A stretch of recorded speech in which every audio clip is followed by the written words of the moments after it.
Irmãos, vai apagar a luz?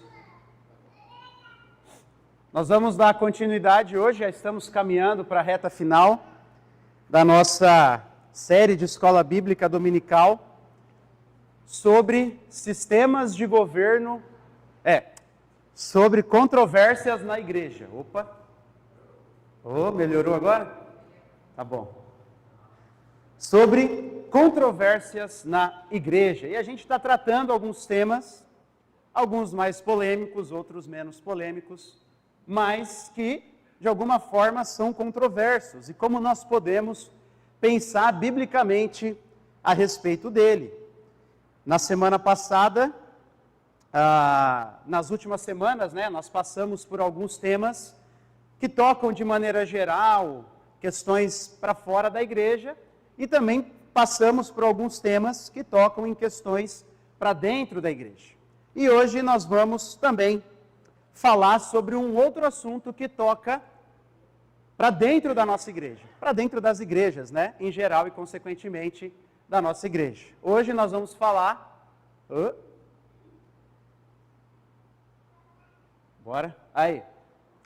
sobre sistemas de governo da igreja. Tá? Sistemas de governo da igreja. Por quê? Bom, primeiro, é uma controvérsia, é um assunto controverso dentro do próprio movimento evangélico ou protestante, ou como você queira chamar. Então, você tem, entre as diferentes denominações, você tem diferentes sistemas de governo da igreja.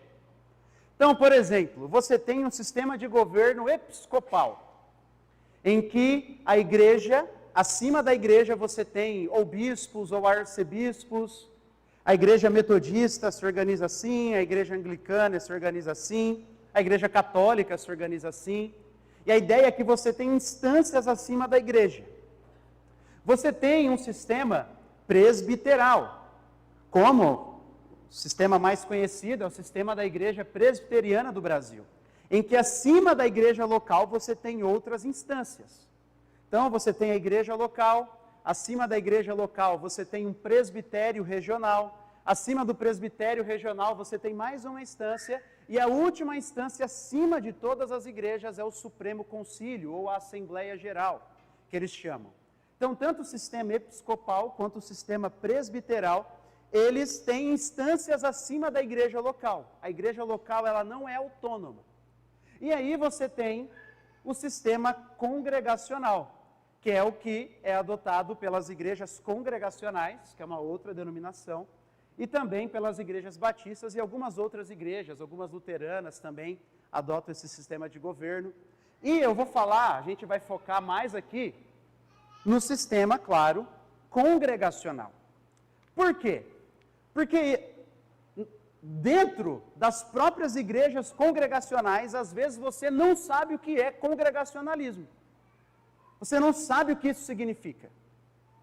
Por exemplo, você já fez essa pergunta? O que é congregacionalismo?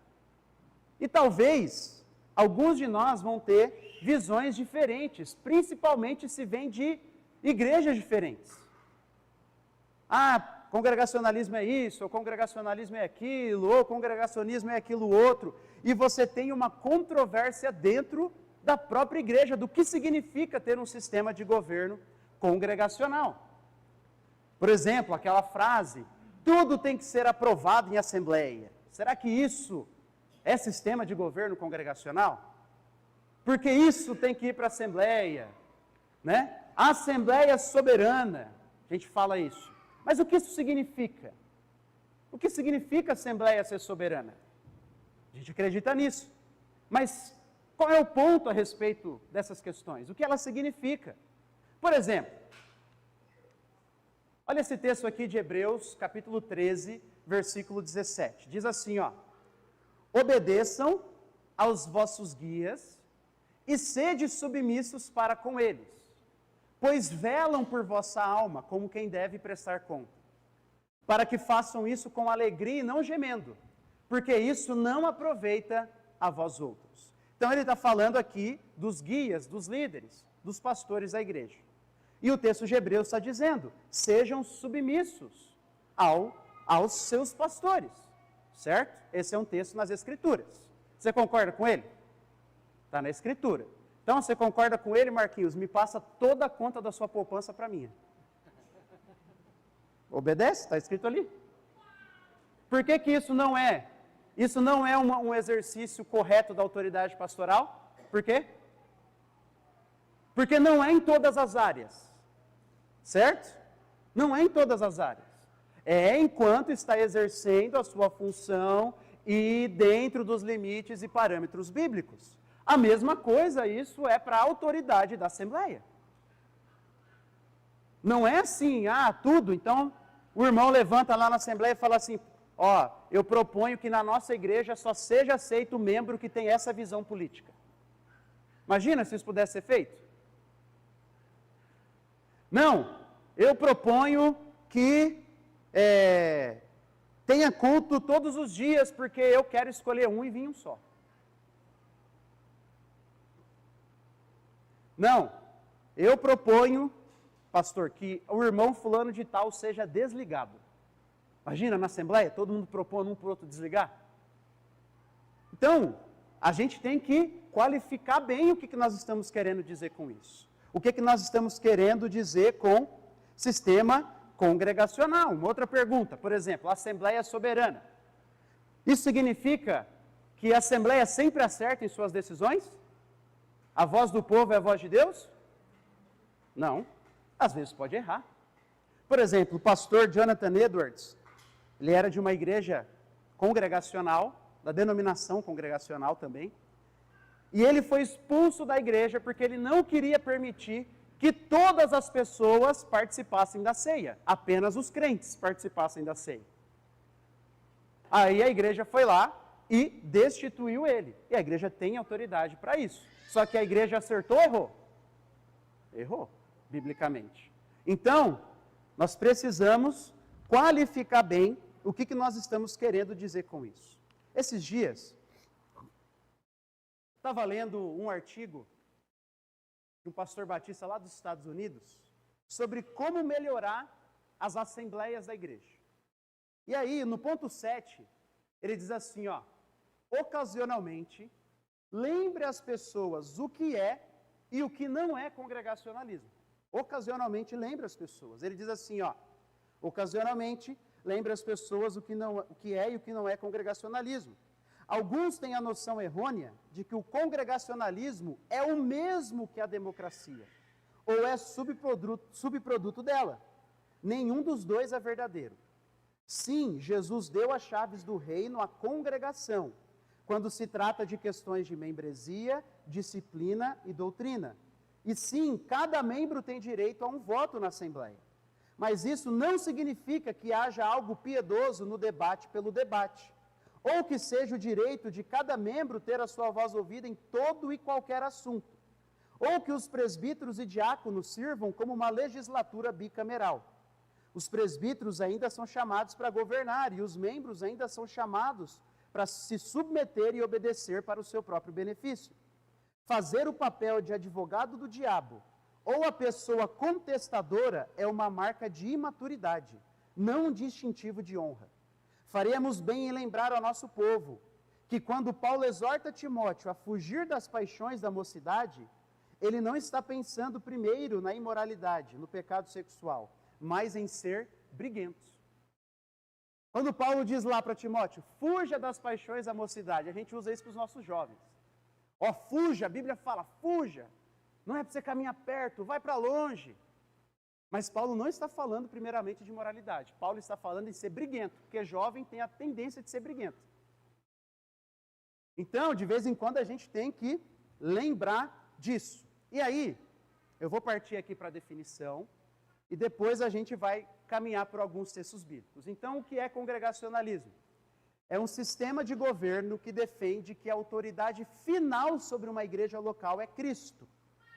E que a congregação reunida sob Cristo e sua palavra tem a última palavra nas questões de quem serão seus oficiais, pastores e diáconos, quem será aceito ou excluído da membresia, questões centrais da fé ou do evangelho e de como a igreja quer ser autogovernada.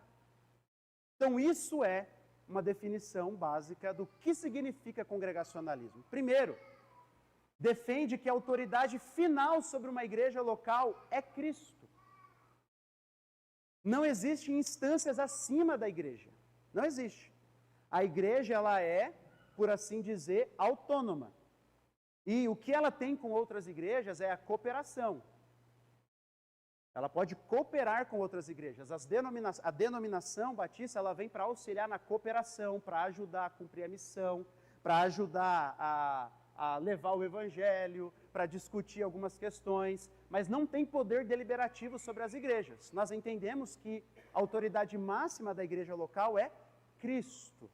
Não tem, aqui você não tem um bispo, você não tem uma igreja sede, como às vezes você vê em outras denominações, né? Ah, essa aqui é a sede. E todas as outras que foram plantadas por essa, ainda que deixam de ser congregação, elas ainda respondem à sede. O pastor presidente da sede é que manda e desmanda em todas as igrejas que foram plantadas. Então, não acreditamos nisso. Acreditamos que não existe nada nem ninguém acima da igreja do que o próprio Cristo. E a congregação reunida sob Cristo e sua palavra, orientados então pelo Espírito e a palavra de Deus, tem a última palavra nas questões de quem serão os seus oficiais, nas questões de aceitação ou exclusão da membresia por disciplina, questões centrais da fé que tocam no Evangelho e como a igreja deve ser governada, como aquela igreja quer ser governada, o seu estatuto. Claro que, de novo, sempre olhando para Cristo e para a sua palavra. Então, o que não é congregacionalismo? Não é democracia pura. Às vezes a gente tem a noção errada de que congregacionalismo vem da democracia política, mas deixa eu te perguntar, nós cremos que esse é um sistema de governo que vem das Escrituras. No período bíblico já existia democracia como tem hoje? Não. Então, como que a gente vem da democracia? Quando a gente fala que a igreja ela é democrática, não é no sentido político. A gente tem que cuidar com isso, no sentido político do termo. Porque aí você também tem diferenças entre as democracias. É democracia igual no Brasil, é democracia igual nos Estados Unidos, é democracia igual na Inglaterra. Como que é isso?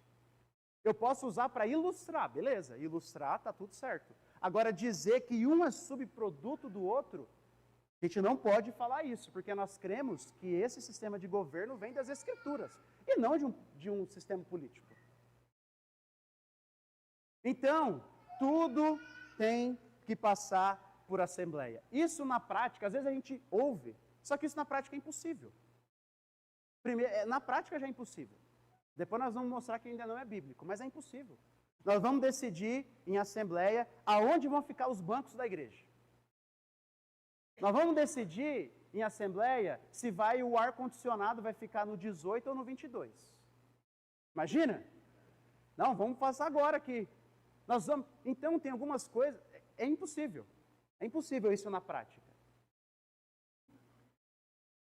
Que não deve haver nenhum tipo de representatividade. É tudo uma democracia pura e direta. Isso também não tem nada a ver. A Assembleia pode delegar questões, poderes de representatividade. A Comissão Fiscal é uma delas. A Comissão Fiscal representa a igreja para analisar as contas e depois propõe para a igreja aprovar ou não. Mas é representatividade.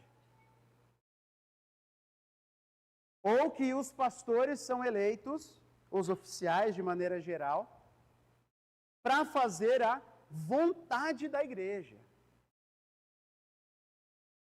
Também não é isso.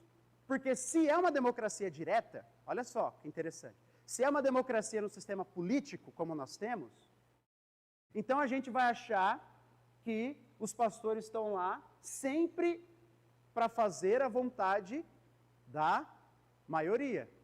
Só que você tem esferas distintas. Você lembra quando Paulo diz para Timóteo, pregue a palavra, porque vai chegar um tempo que vão se cercar de mestres segundo as suas cobiças. Vão querer escutar o que eles quiserem. Agora imagina, nós vamos decidir em assembleia o que o pastor vai pregar. Cada domingo vai ter uma assembleia antes, no outro domingo a gente quer que o pastor pregue nesse texto. Pregue desse jeito. Então você tem esferas diferentes de atuação.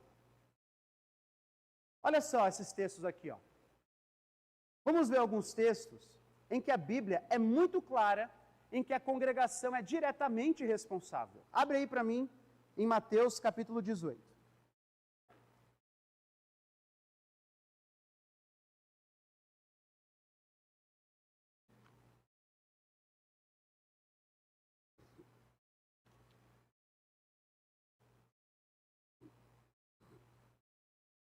Mateus 18. Vamos ler a partir do 17. A gente vai caminhar por bastantes textos bíblicos hoje.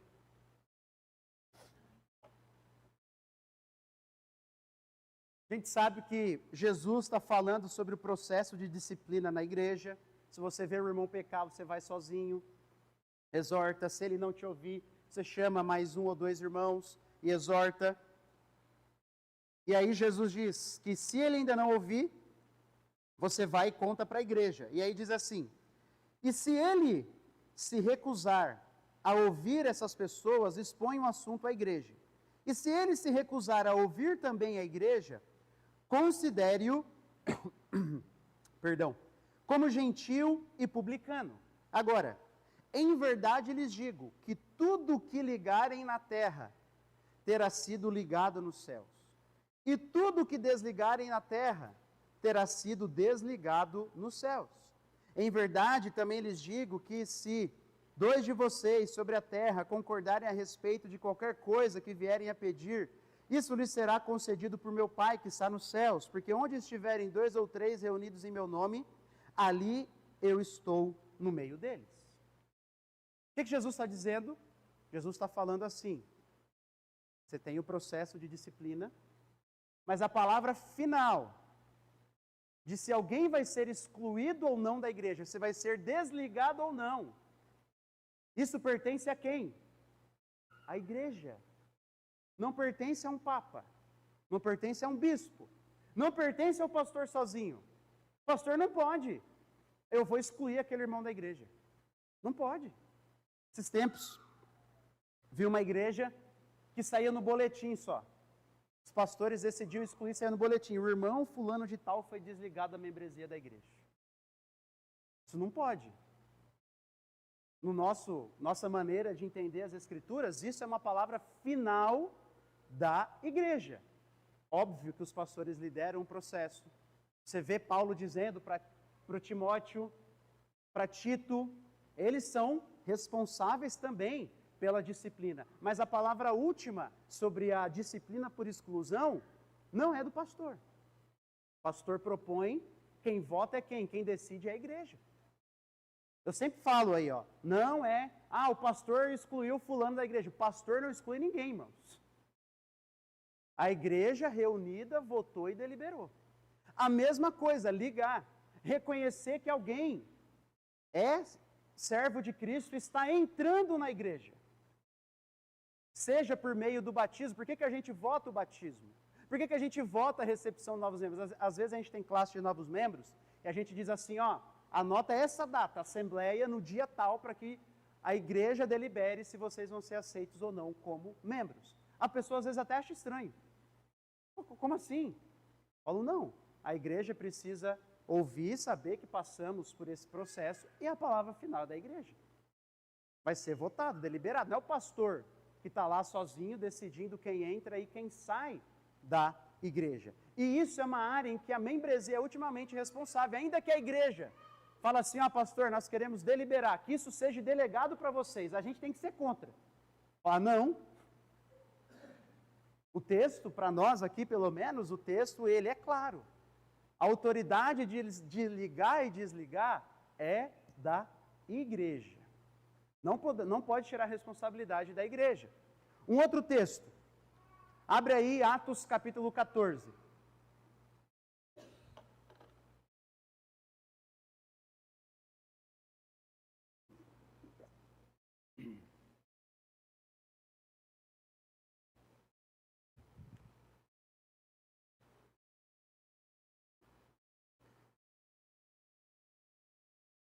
Atos 14, versículo 23.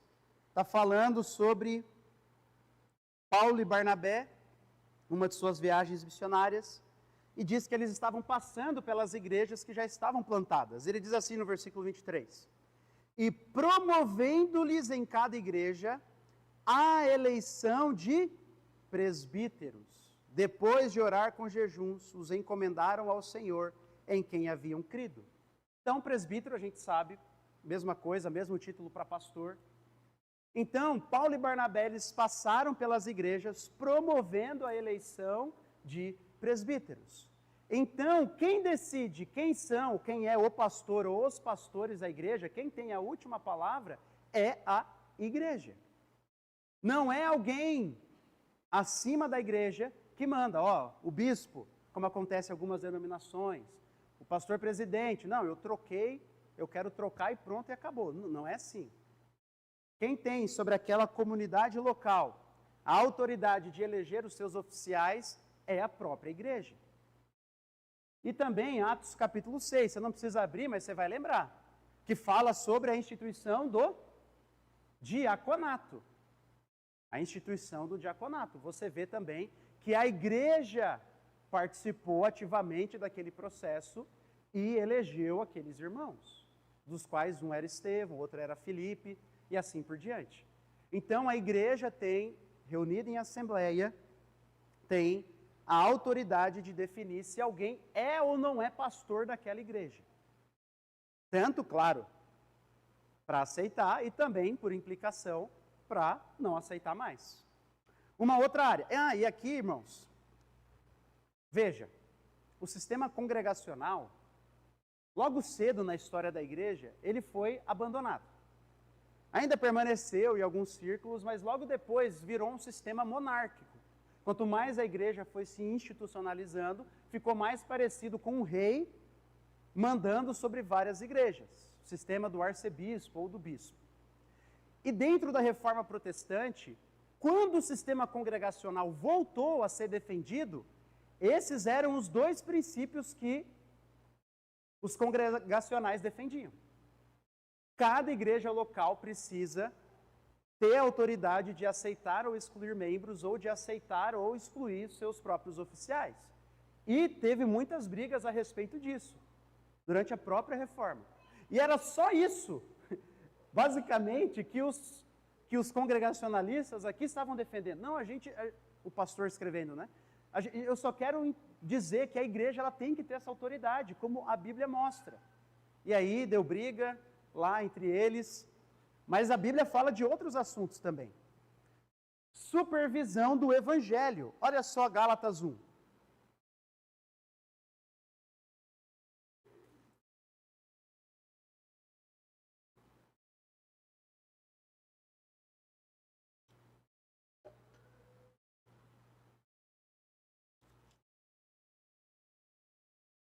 Gálatas 1, versículo 6.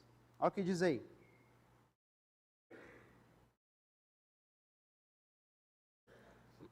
Estou muito surpreso, diz Paulo, em ver que vocês estão passando tão depressa daquele que os chamou na graça de Cristo para outro evangelho, o que na verdade não é outro. Porém, há alguns que estão perturbando vocês e querem perverter o evangelho de Cristo.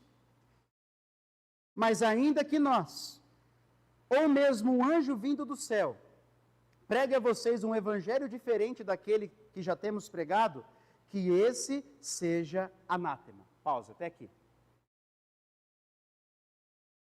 Paulo está exortando quem aqui nesse texto? Quem? Quem ele está exortando? A igreja. A igreja. Paulo está exortando aqueles irmãos porque eles estavam aceitando falsos mestres ensinando falsas doutrinas. Então, em questões centrais de fé, a igreja precisa se mover. A igreja é uma supervisora da doutrina. É algo que é principalmente responsável a liderança doutrinária da igreja pelos pastores? Sim, mas não é ilimitada. Se o pastor está pregando algo fora do evangelho, a igreja precisa se mover. A igreja precisa se levantar, porque Deus vai considerar responsável a igreja. Deus vai considerar responsável os irmãos pelas doutrinas que eles ouvem, se são do evangelho ou não são do evangelho. Então, questões centrais da fé, como o evangelho, a igreja precisa estar bem ciente disso e supervisionar aqueles que ensinam. Outro ponto, receber a prestação de contas. Isso aqui é algo que nós vemos lá em 2 Coríntios, capítulo 8. Por que tem todo esse sistema de prestação de contas na igreja? Não é só por uma questão para ficar de bem com a lei. Não é só, claro, isso já era um bom motivo. Mas tem um peso bíblico disso. Tem um peso bíblico disso. Olha só, 2 Coríntios capítulo 8, eu lembro quando eu estava fazendo minhas devocionais em 2 Coríntios, há 1 ou 2 anos atrás. E eu lembro que eu li esse trecho e vi um pastor comentando, e isso me chamou muito a atenção. Olha só, 2 Coríntios 8, versículo 18.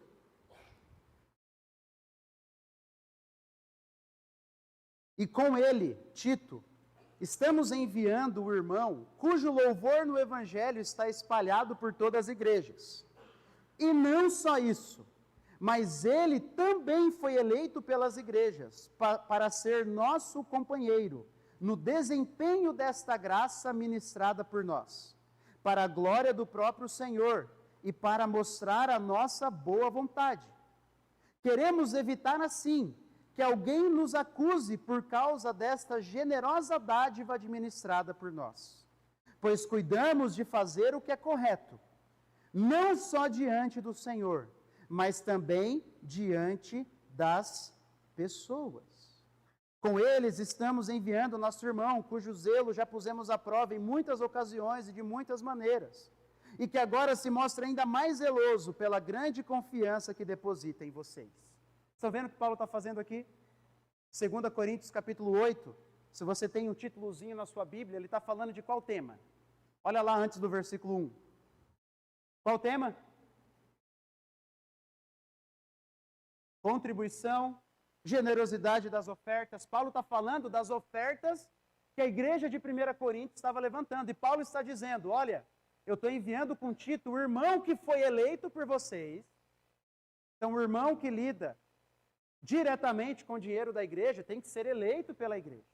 E Paulo aqui está dizendo, tentando mostrar, naquele tempo não tinha CNPJ, não tinha CPF na nota, né? Não tinha nada, mas ele está fazendo aquilo que naquele período ele poderia fazer. Para dizer, olha gente, eu estou aqui com aquele que representa vocês, porque eu quero mostrar que nós estamos tentando fazer o que é certo também, não apenas diante de Deus, mas diante dos homens. Paulo está fazendo o que aqui, em outras palavras?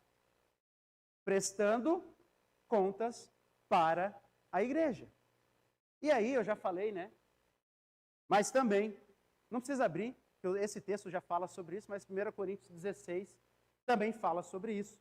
Quem lida com a questão das ofertas da igreja.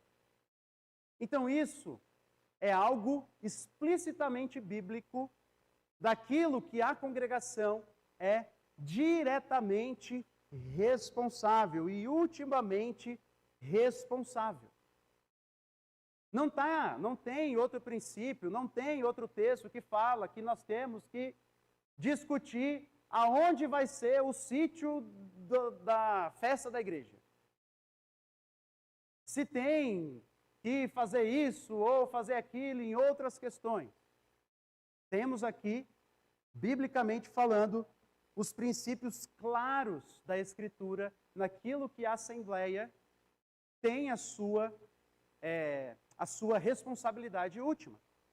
Olha só o que diz A Confissão Batista de 1689. Então, lá no início do nosso movimento batista, ela diz assim, ó, estava falando da palavra de Deus aqui, é o artigo sobre a palavra de Deus, e diz assim, ó, no entanto, nós reconhecemos a iluminação interior do Espírito de Deus, como sendo necessária para a compreensão salvífica das coisas reveladas na palavra, e que algumas circunstâncias concernentes ao culto a Deus e ao governo da igreja, comuns às ações e sociedades humanas, as quais devem ser ordenadas pela luz da natureza e pela prudência cristã, segundo as regras gerais da palavra, que devem ser sempre observadas. Ou seja, existem algumas coisas específicas acerca do culto, mas o nosso princípio aqui, e ao governo da igreja, que devem ser ordenadas pela luz da natureza e pela prudência cristã. Que ele está falando aqui da sabedoria. Existem regras gerais que devem ser sempre observadas. Nós acabamos de ver quais. Do resto, nós podemos ter sabedoria e conversar sobre melhores maneiras de atingir aquilo que as Escrituras estão nos falando ou não. Quer ver um exemplo? Aonde tem nas Escrituras que uma igreja tem que ter diretoria? Onde tem? Alguém sabe? Mas isso não significa que não pode ter. Isso não significa. Nós temos a liberdade, observando as regras gerais da natureza e da prudência cristã, de conversarmos e entendermos melhores processos. Prestação de contas, comissão fiscal, a mesma coisa. Aonde tem essa ideia de montar uma comissão fiscal que representa a igreja? Então, a gente tem liberdade de caminhar por alguns princípios, em alguns caminhos, para atingir o objetivo da igreja, para melhorar o sistema da igreja, para melhorar o andamento da igreja. Um exemplo, essa semana estava lendo o estatuto de uma igreja batista aqui do nosso país, e lá, porque diretamente, biblicamente falando, você tem que eleger 2 oficiais. Quais são os 2 oficiais da igreja? Quais são? Pastores e diáconos. Então, o que a igreja fazia? Ela elegia um grupo de pastores, às vezes alguns pastores locais da igreja, irmãos locais daquela comunidade, não necessariamente pastor em tempo integral, a igreja misturava. Dentro desses pastores, escolhia o pastor titular, que é aquele que lidera os pastores, que prega mais, que está mais à frente da igreja. Escolhia o pastor presidente, que representava administrativamente a igreja, e também um deles para ser o tesoureiro, e prestava conta para a igreja. E os líderes dos ministérios, todos eram automaticamente diáconos. Inclusive, alguém falou para mim que já foi assim aqui, nessa questão dos diáconos. É que o líder do ministério era um diácono. Por quê? Porque a igreja entendeu o seguinte, a gente precisa eleger esses 2 oficiais. Então, nós vamos fazer dessa maneira. Agora, qual que está mais certo ou qual que está mais errado? Ou quer dizer que a gente não possa fazer do jeito que nós fazemos? Não. Do jeito que nós fazemos, também nós estamos tentando obedecer os princípios gerais da palavra de Deus. E o que nós estamos tentando mostrar é que existe uma sabedoria para lidarmos com questões menores. Mas geralmente, as brigas e discussões acontecem por causa das coisas centrais ou não? Não, né? Porque cada um tem uma opinião a respeito daquilo que tem que ser feito ou não. E aí a gente briga por coisas que não são explicitamente bíblicas. Que deveria ter sabedoria para a gente lidar e a gente caminhar junto. Então, por isso é importante nós tratarmos desse assunto. E aí, como que isso funciona? Um sistema congregacional, liderado, então, pelos pastores. Porque a gente sabe, biblicamente, que os pastores são chamados a liderar a igreja. E presta atenção que eu vou ficar usando sempre os pastores. São chamados a liderar a igreja. E aqui, gente, deixa eu só explicar uma coisa, tá? A gente geralmente usa o termo liderança no sentido estrito e no sentido amplo. Num sentido estrito, liderança, a Bíblia enfatiza que quem é o líder, quem é o guia, quem lidera a igreja são os pastores. Então a gente vai trabalhar nesse sentido estrito aqui, tá? E aí a gente tem um sentido amplo, que daí são todos aqueles que de alguma forma têm uma certa autoridade sobre a igreja. Aqui para nós, a nossa liderança geral são os pastores, os diáconos, a diretoria, os líderes de ministérios. Porque nós entendemos que nós estamos tentando caminhar na sabedoria bíblica nesses princípios, observando esses princípios aqui. Mas eu vou usar o sentido aqui mais estrito, biblicamente falando, tá bom? O sentido dos guias ou dos pastores. A gente viu ano passado a exposição de Tito.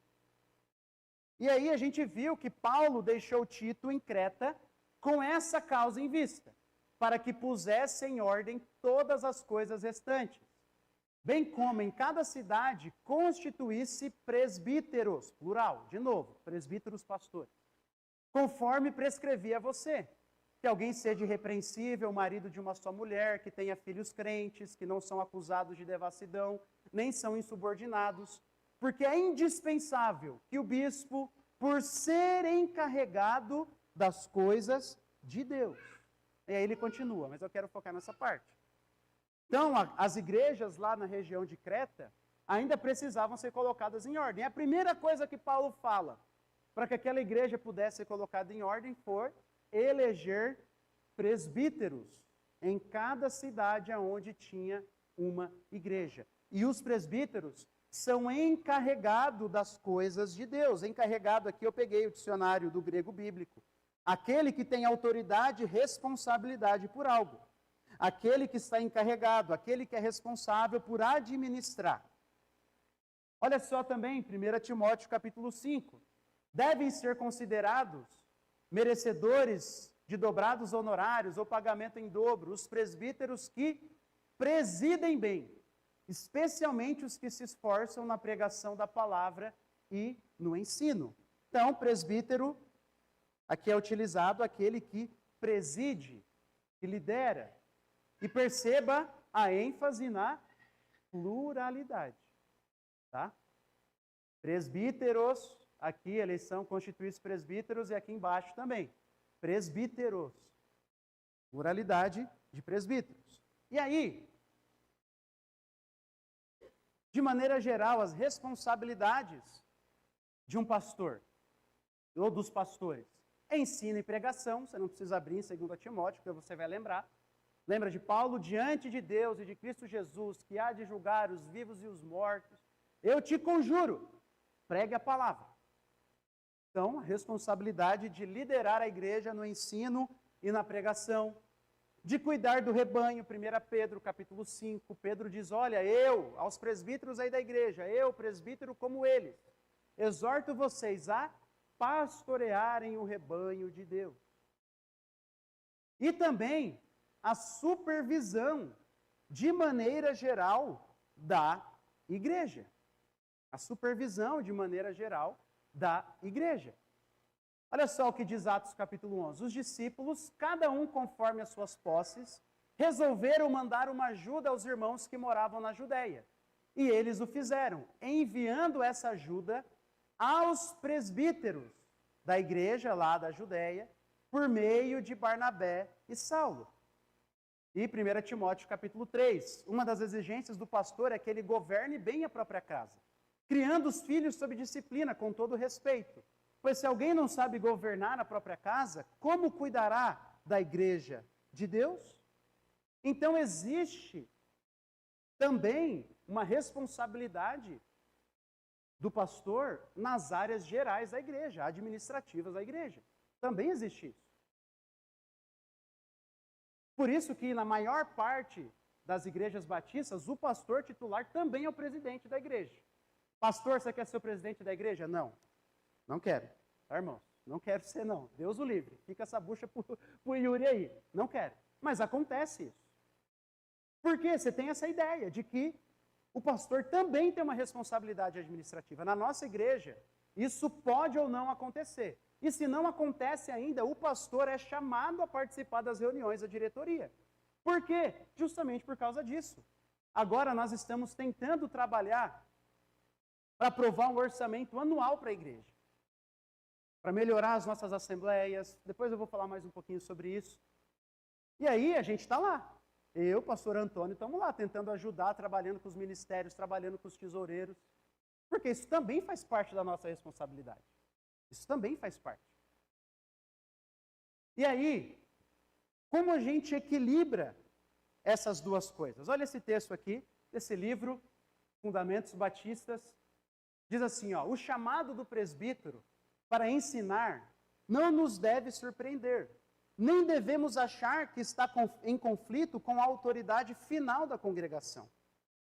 Todos os membros têm um lugar e um papel importante na vida da comunidade. Todos são dotados pelo Espírito Santo para desempenhar o papel ordenado por Deus, mas não da mesma maneira. E por fim, todos fazem parte da governança da igreja, o que é evidenciado pelo papel de toda a congregação em escolher líderes, aqui presbíteros e diáconos, guardar o evangelho, levar disciplina à igreja e assim por diante, coisas que nós falamos. Em tudo isso, o que vemos são esferas de autoridade, dadas para que a igreja funcione como igreja. Em primeiro lugar está a autoridade do Senhor Jesus Cristo, que é o cabeça da igreja. Segundo, a autoridade é dada à congregação como um todo, consistente com o que a igreja é. E terceiro, uma autoridade divinamente ordenada é concedida a líderes talentosos que são chamados para liderar a igreja. O que é crucial é não colocar essas autoridades umas contra as outras, especialmente as duas últimas, da igreja e dos pastores. Ambos foram ordenados pelo Senhor da igreja para atuarem juntos. E o que ele une, não devemos separar. Cada um tem as suas esferas de autoridade e caminham juntos. Os pastores liderando e a igreja supervisionando isso. Se a gente fosse colocar, talvez num organograma, por assim dizer, seria mais ou menos assim, ó. A autoridade suprema é Cristo, não é um bispo, não é uma denominação, é Cristo, a autoridade suprema sobre a congregação, que elege seus presbíteros, ministério pastoral, e ele caminha ao lado da congregação, cada um na sua esfera de autoridade. Só que ele sempre está ao lado e abaixo. Sempre está ao lado e abaixo. A congregação sempre tem a autonomia de dizer, nós não queremos mais esse pastor. E não precisa apelar para alguém acima. É levado para a assembleia dos membros constituírem isso. Então, sempre fica esse pêndulo. Pastor trabalhando ao lado, liderando a congregação, os pastores, mas sempre abaixo também, prestando conta daquilo que faz e respondendo à comunidade, e se preciso for, sendo destituído. E depois as demais frentes da igreja e os diáconos que vêm para auxiliar também o ministério pastoral. Então isso sempre precisa acontecer, nós acreditamos, na igreja. A igreja tem que ter a autonomia de destituir ou não os seus líderes, os seus presbíteros, os seus pastores. E supervisionar o trabalho deles. Se eu começar a ensinar uma heresia, se eu começar a dizer, não, agora nós vamos aceitar pessoas, nós vamos aceitar o casamento homoafetivo na igreja. Digamos que eu comece a dizer isso. O que a igreja vai fazer? O que os irmãos vão fazer? Mateus 18 com o pastor, também vale. Vai lá, exorta, leva para outro presbítero, diz 1 Timóteo capítulo 5, para outro pastor da igreja. Ao detalhe, lembra que eu enfatizei a questão da pluralidade, porque é importante? Leva para o outro pastor da igreja. Ah, mas o pastor auxiliar não vai exortar o pastor titular, porque o pastor titular pode mandar ele embora. Não pode, não. Quem elegeu foi quem? A igreja. Quem destitui é quem? A igreja. Está entendendo? Porque a gente entende que esse sistema congregacional é importante. Então, ele está respondendo ultimamente à igreja. Sim, ele vem para auxiliar o titular, mas ele responde ultimamente a Cristo e à igreja. Aí vem, faz todo o processo e, se preciso for, vai levar o pastor e vai destituir o pastor na igreja. Isso sempre tem que acontecer no sistema congregacional. Então, qualquer pessoa, olha só essa citação desse teólogo batista dos Estados Unidos. Qualquer pessoa que passe bastante tempo em contato com diversas congregações está consciente de dois perigos a serem evitados. Por um lado, a insensibilidade de uma elite minoritária para com os interesses de todos.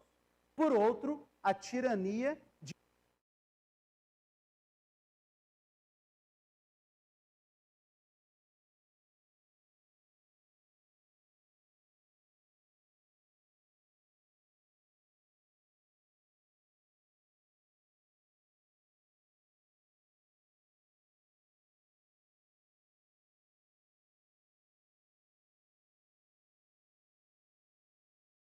Vamos continuar com esse aqui. Questões importantes. Numa igreja congregacional. Irmãos, nem tudo é sobre deliberação. Nem tudo. Ah, então quer dizer que outros assuntos importantes a gente não pode? Não, a gente pode conversar. Nem tudo é sobre, ultimamente, sobre assembleias até mesmo. Nós já vamos falar um pouquinho mais sobre isso. Uma igreja congregacional é uma igreja em que cada membro entende a importância do seu papel no corpo. É uma igreja que cada membro entende a importância do seu papel para aquela congregação. Em uma igreja congregacional, os pastores, e claro, se tiverem outros líderes, devem ser acessíveis. Você tem que ter essa acessibilidade ao pastor, para você conversar dos assuntos concernentes à igreja, para você falar de alguma outra questão, para você falar da pregação da série, para você falar da decisão, da manifestação do pastor. Então, você está numa igreja, você consegue falar com o pastor? Não, não consigo falar com o pastor. Não pode, você tem que passar por vários níveis, né, para chegar ao pastor. Não, é uma igreja congregacional, onde você não consegue conversar sobre assuntos da igreja, ou com os outros líderes, e assim por diante. Em uma igreja congregacional, a assembleia não é somente para deliberação, mas também para oração, para compartilhar lutas e desafios da igreja, para escutar sobre assuntos que podem nem ser deliberativos, mas são importantes. Por que a gente está tentando propor agora um orçamento anual? Um dos motivos é esse. Porque às vezes as nossas assembleias ficam lá um monte de pedido e parece que é só para decidir sobre dinheiro, não é? E aí às vezes a gente não tem tempo para falar de outros assuntos, os irmãos já vão embora. Porque a gente está discutindo aonde tem que colocar o prego na parede. E aí questões importantes de outros assuntos, aí o pessoal já foi embora.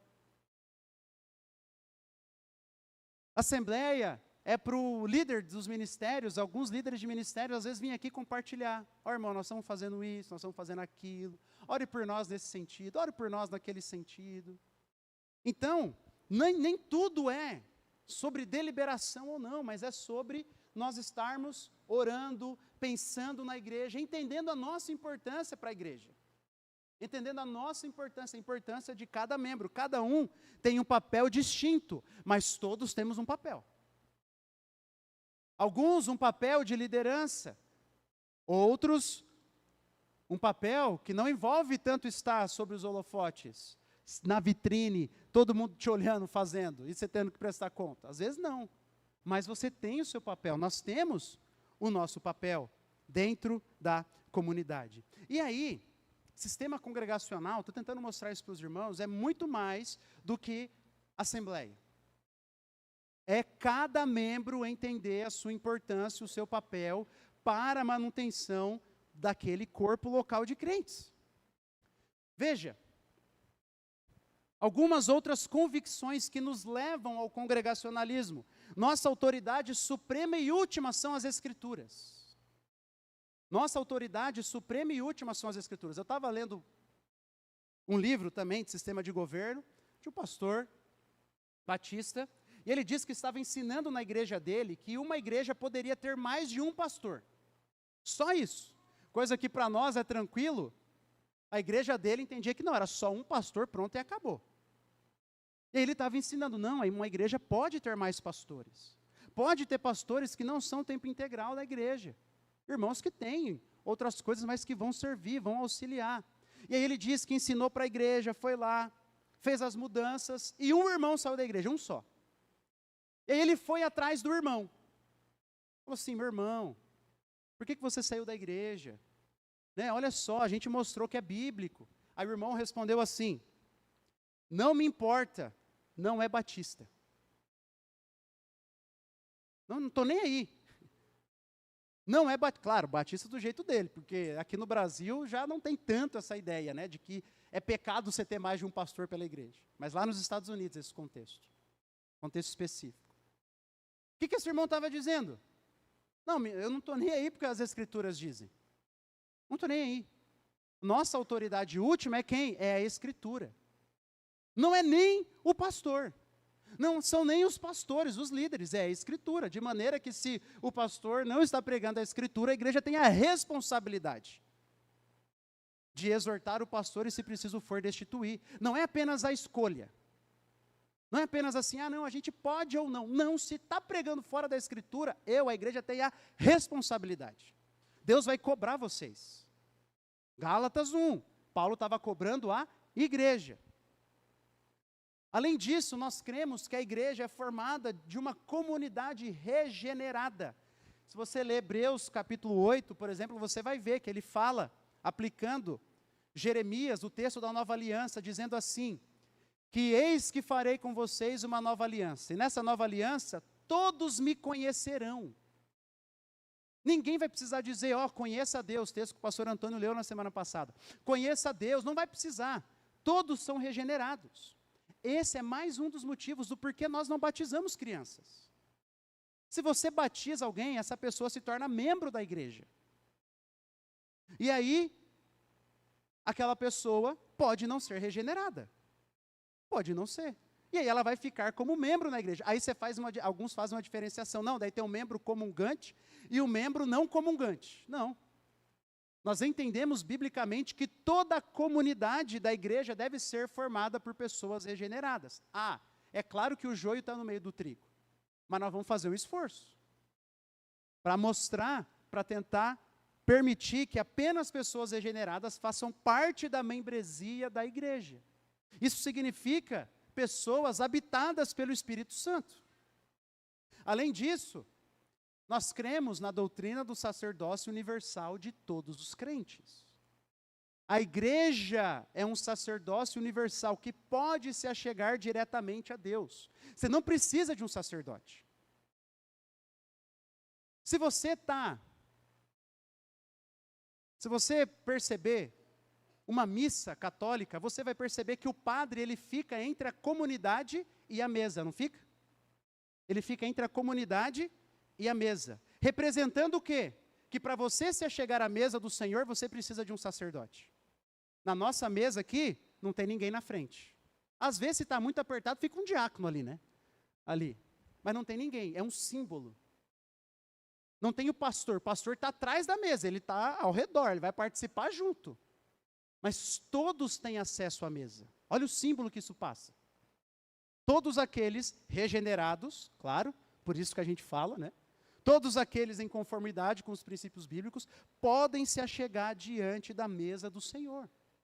Sacerdócio universal de todos os crentes.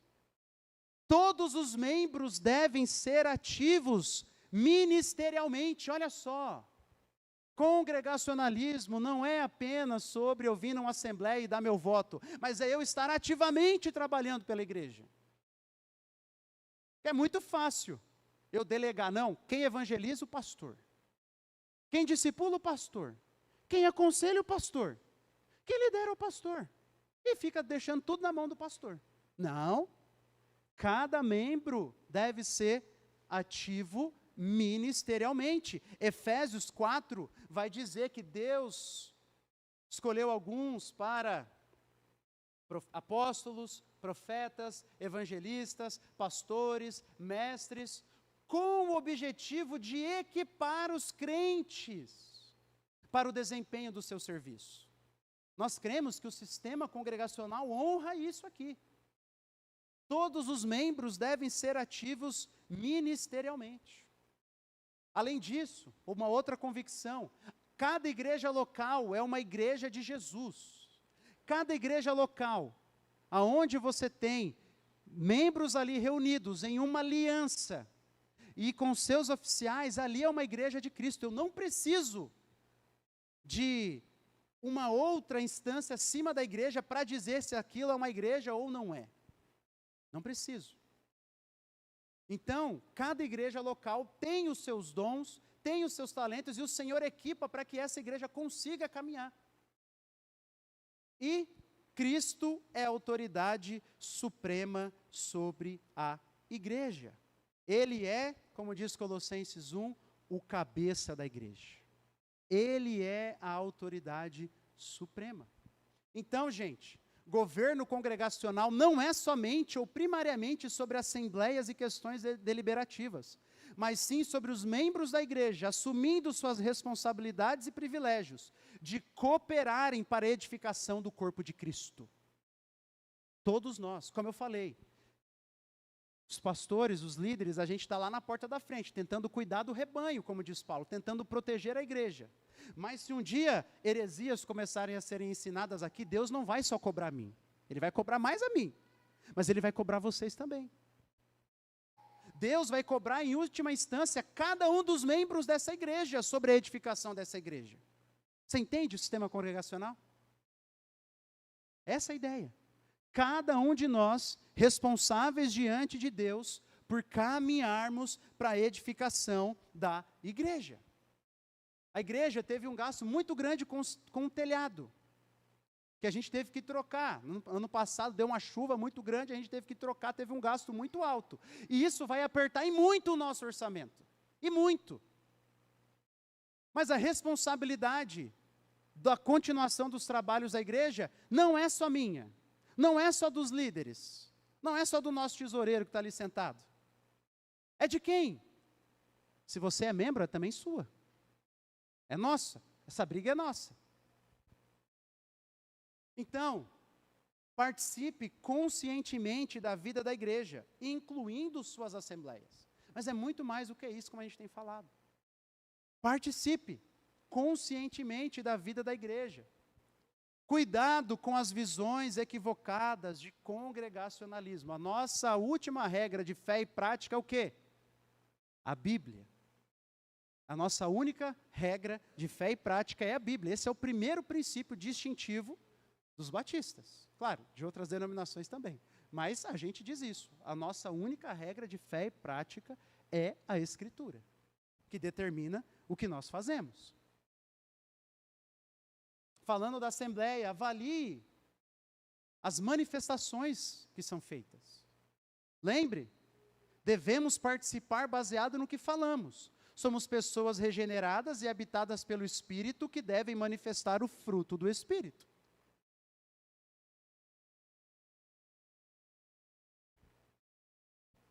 Submeta-se biblicamente à liderança bíblica da igreja. Então, tem uma submissão, mas ela não é ilimitada. Ela é uma submissão bíblica, nas questões do que a Bíblia diz, nas áreas do que a Bíblia diz, sem ferir a autoridade da igreja naquelas questões, e tem que ser uma liderança bíblica, de maneira que, se algo desabona aquele líder para o ministério, a igreja tem a responsabilidade de retirá-lo, de retirar o pastor e assim por diante. Outra, esteja aberto a mudanças de pensamentos aqui que eu estou falando para caminharmos em unidade. Então a gente tem que vir para a Assembleia e escutar os assuntos com o pensamento assim, olha, eu vou escutar, eu vou orar, eu vou pensar, e às vezes eu não vai ser feita a minha vontade, e está tudo bem. Vamos orar, pensar, pesar as questões da igreja, escutar. E lute, espiritualmente falando, claro, né, pela sua igreja local. É bom enfatizar espiritual, porque hoje tem gente, né, se falar luta, vai querer sair brigando com todo mundo. Não, espiritualmente. De novo, sistema congregacional tem a ver com cada membro sendo responsável último pela igreja. Sendo responsável para a manutenção daquela igreja. Cada membro.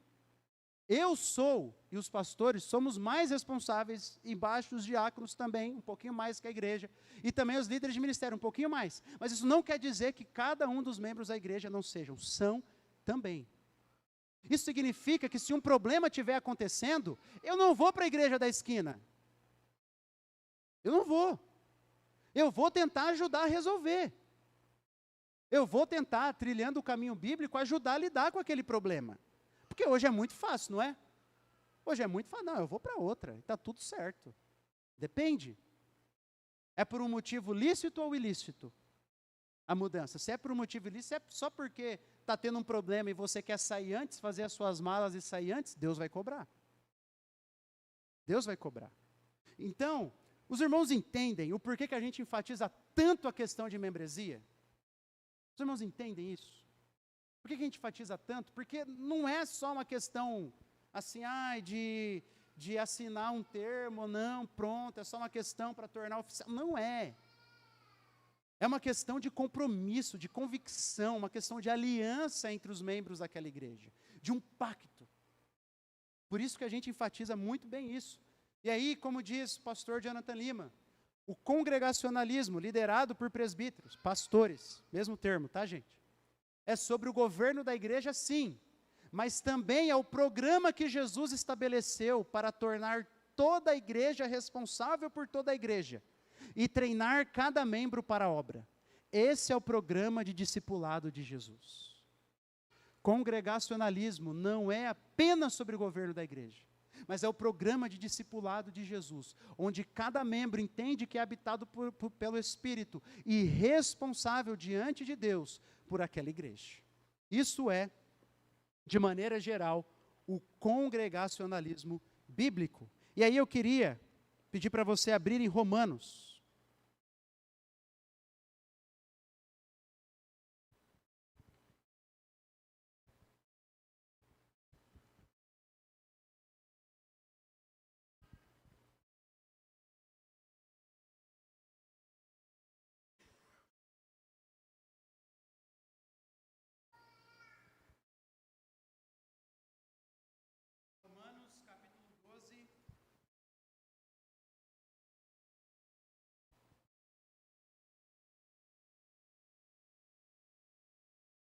Versículo 4.